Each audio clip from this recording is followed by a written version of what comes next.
I think. Ooh, okay, so off-lane shaker. Okay, so that makes a little more sense. Okay, that's going to be fun. Guys, are we going to be seeing the Agnum's Life Stealer? You get the Echo Slam Jump Queen of Pain Bomb? Not going to be happening, but... I haven't seen that yet. It's not going to happen. That's like ultra luxury silly mode. I just hope that I'm warmed up and ready for, Yellow Submarine to probably lead up from the gate in a death ball. Yeah. If it's we might have already missed a kill. I know. It's like, are we hearing like 5 heroes TPing bottom at level 1 or something, just straight into the Radiant jungle? I mean, if it's a repeat of history...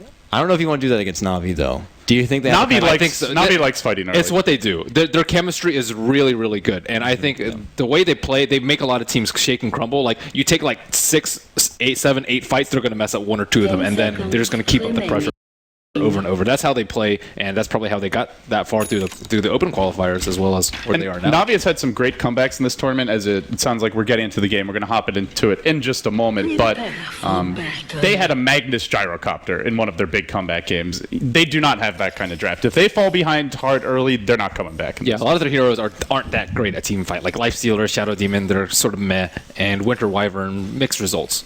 Man, what a cool Life Stealer set. Sorry. I've never seen that one before. It's pretty badass. So they are 5-manning their own woods off the bat here, Yellow Submarine. And with that, Cap, before we hand it over to the casters, do you favor anyone here? For this game specifically, I favor Yellow Submarine, actually. Despite the fact that I have Navi taking this either 2-0 or 1-1, I feel like Yellow Submarine did a pretty good job drafting, and I'm just not sure how I feel about Navi. By good job, you mean Navi just let them have everything that they wanted. Yeah. Well, they didn't let them have the Viper, okay? I mean, I think the Razor was the good job part, right? You lost your Viper, but you get a Razor up against a Life Stealer. That's like an obvious play, but it's legit. It's a good job. It's a slight handicap. And with that, guys, we're going to hand it off to our commentators. Kato Guy and Merlini will be taking you through this series. Navi versus Yellow Submarine. Navi, they just need 1 game to secure a playoff berth. Thank you, LD. Thank you, Cap. We'll see you at the conclusion of this series. Ben, let's do it, baby. And you can see already an early smoke coming out from Yellow Submarine. This time, though, not looking to charge past that river.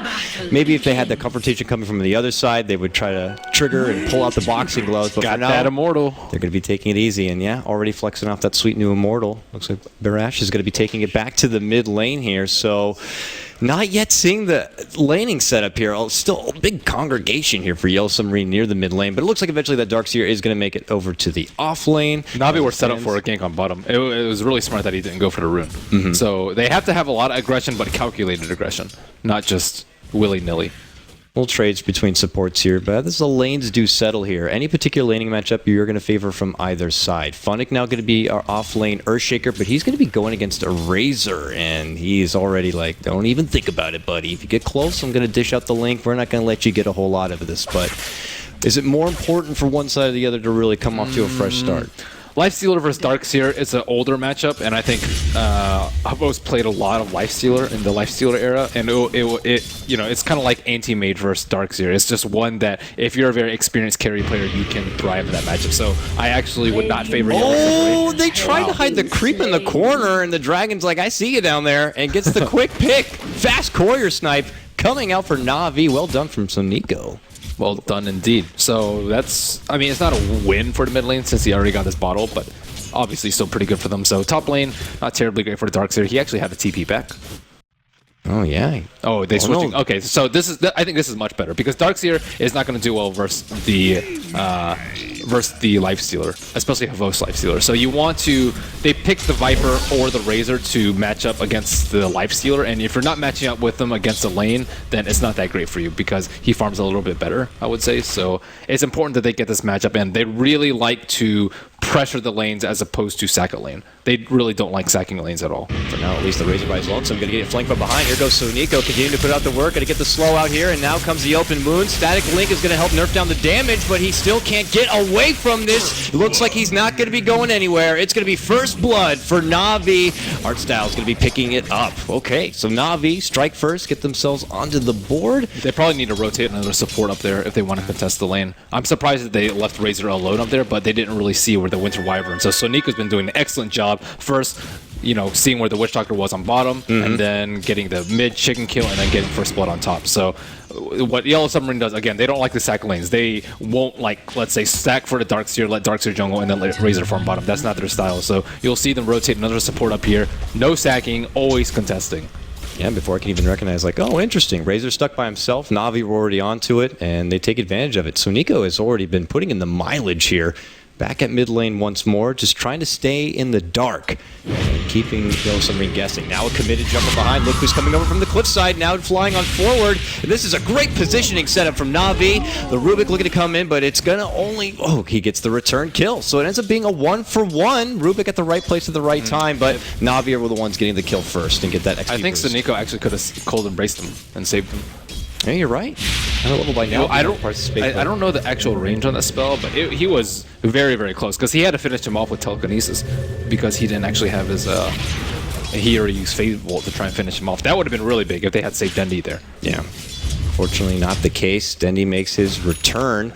Already at 12 and 13. I mean, that's what we know about Dendi. This kid loves to deny on top of getting his own CS. In fact, he has even more denies than CS, averaging some of the best that you can see across the Dota platform, taking that extra bit away. But top lane, leading with disruption, Soul Catcher going to be connecting. He's going to go for the immediate TP here, and will be able to make it out. Good heads-up play from him, but Witch Doctor, will he be as lucky? He will. The TP brother is going to be avoiding the lane.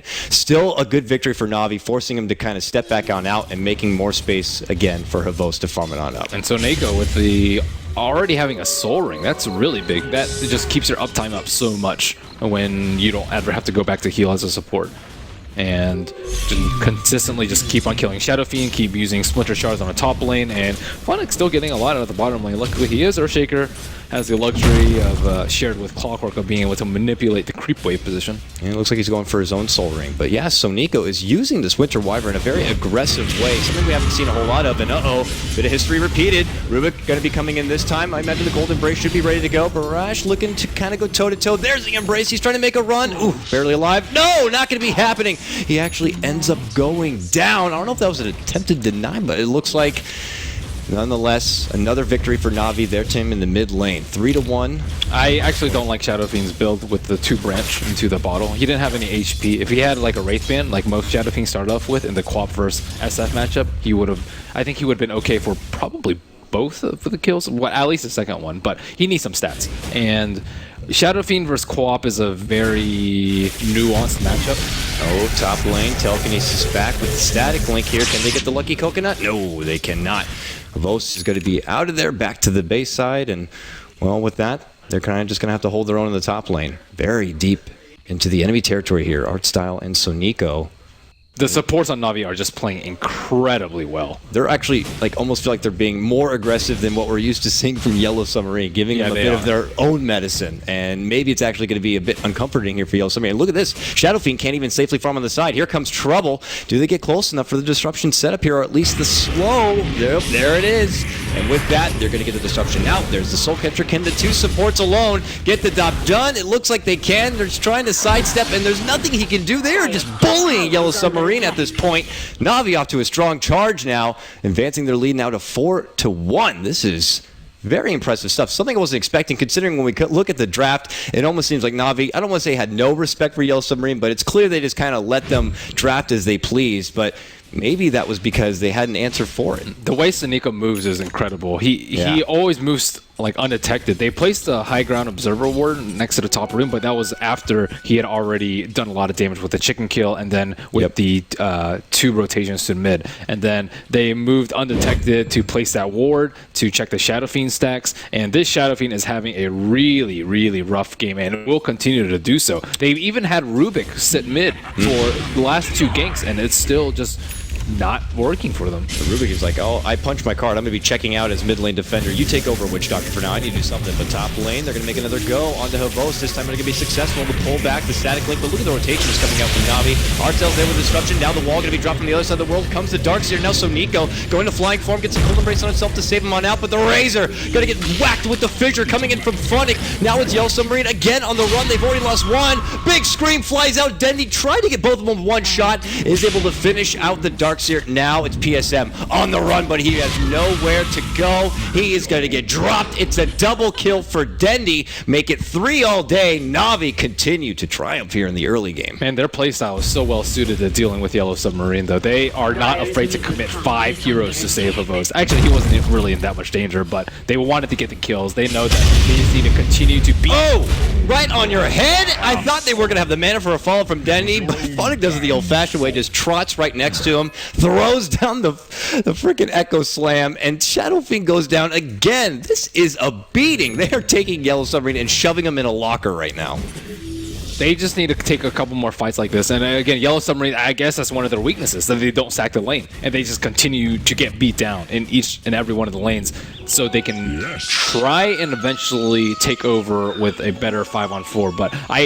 But every time they've been down, they don't resort to like stacking and grouping together and huddling together and playing passively. Usually they look to fight more.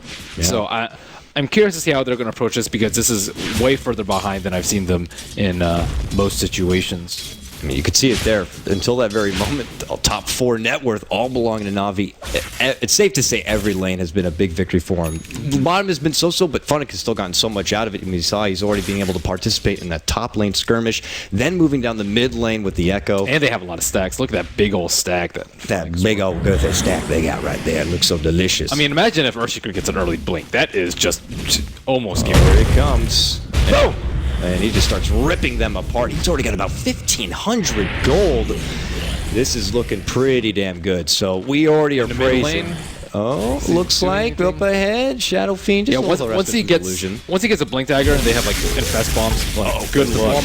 Looks like they have to go get Sonico. Cold Embrace might stall it out quite a bit here. It's holding on, and he eventually will go down.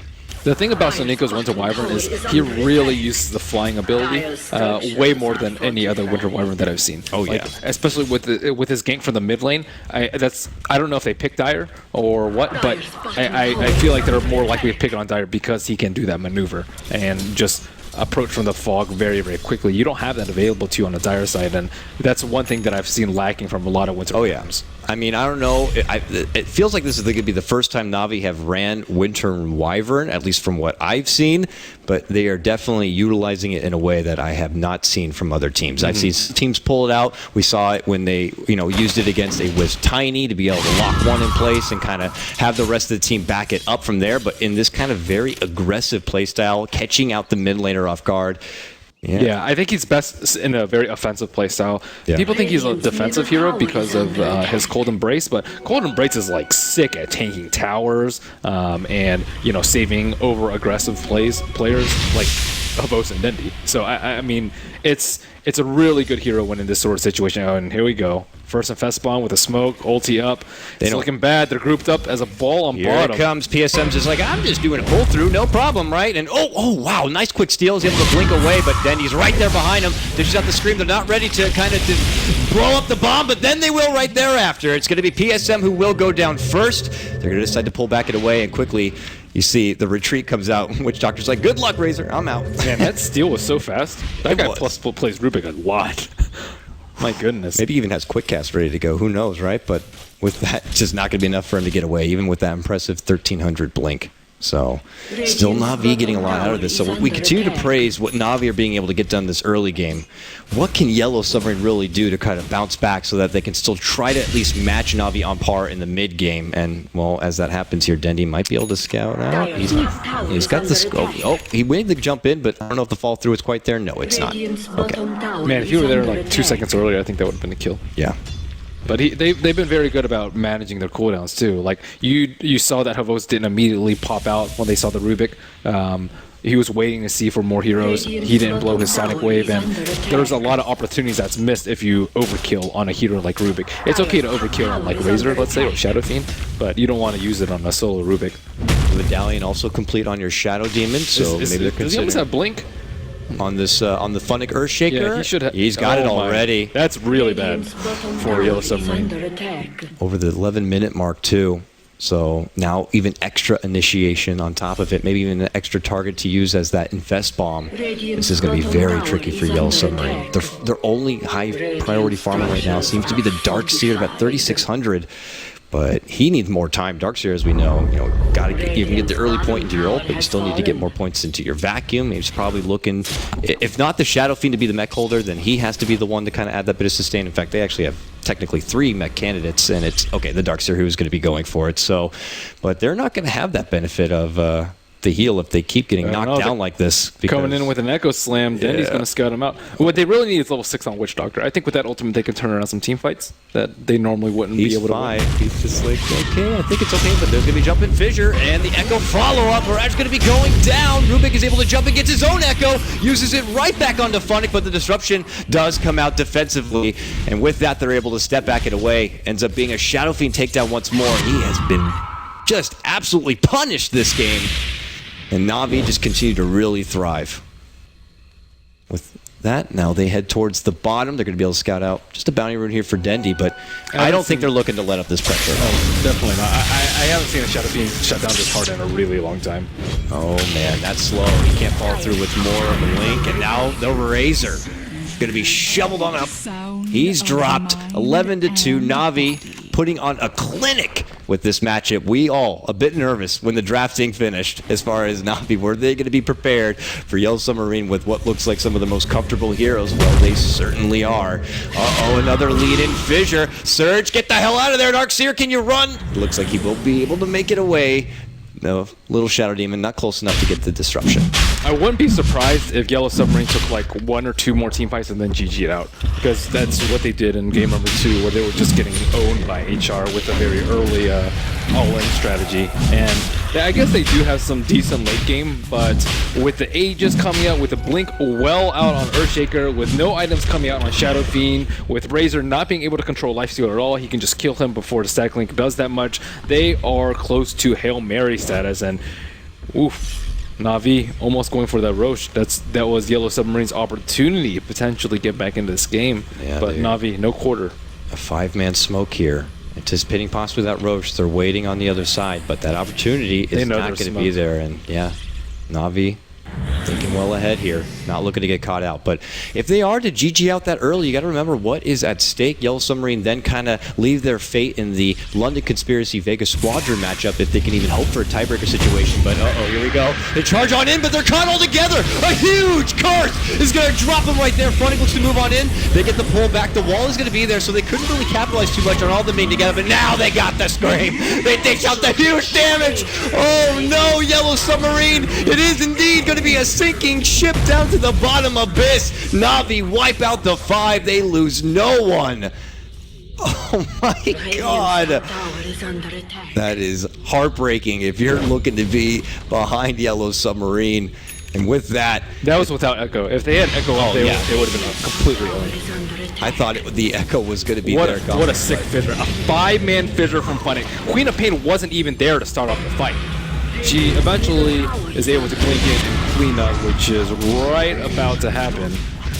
But if she were there earlier, they would have just been all died like right after the fissure. Yeah. If it was 20 seconds later, we could have seen this on the front page called Easy Rampage number, 100 and some odd. That would have been crazy. It's just out of control. But I mean, as I was going into Navi, though, they're feeling good. They get this win here. They have already guaranteed their move into the playoffs. So they're looking to come out raw aggression now. They secure the tier 1. Man, Funnick has been setting up so much work with the fissure. And, well, him and Dendy, they're going to dish out an early Echo. Not going to be significant on the damage. And with that, they're going to be able to walk on away. Artsale pretty weak and wounded, but they're not going to get the drop. No blood will be shed. Just the tower dropped. Does the Courier have the gem right now? Well, did he steal? He did steal. He stole the power. Okay, the poison was stolen. They look to charge on forward. They get the Rubik kill. All right, fair enough. So, wow. Almost speechless at this point, the way YeS Submarine are just... Yeah, maybe they actually let them have that lineup because they knew exactly how they play with it. Yeah. All Navi need to do is just commit enough. Once you win like 1 or 2 early team fights, all you need to do is just have everyone there and make sure that no one's off split pushing or farming. So it's actually not that difficult to counter if you know what's coming at you. And Navi...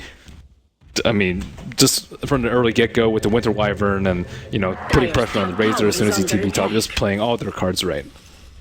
I mean, a performance like this from a Winter Wyvern, you're curious if YeS Submarine actually consider giving it a respect ban. Maybe not in phase 1, but in phase 2 certainly. Navi got to be feeling pretty good about playing this wide right now. When teams are down 17-2, you usually don't see them venture to opposite side of the river. And YeS Submarine probably headed toward to lambs to a slaughter. And it's just all over the place here. They just are continuing to look to get punished here if possible, but they're desperate to try to get any sort of inkling to get back to this game. Now it could come to the foes. They're overextended, but look who comes in from behind.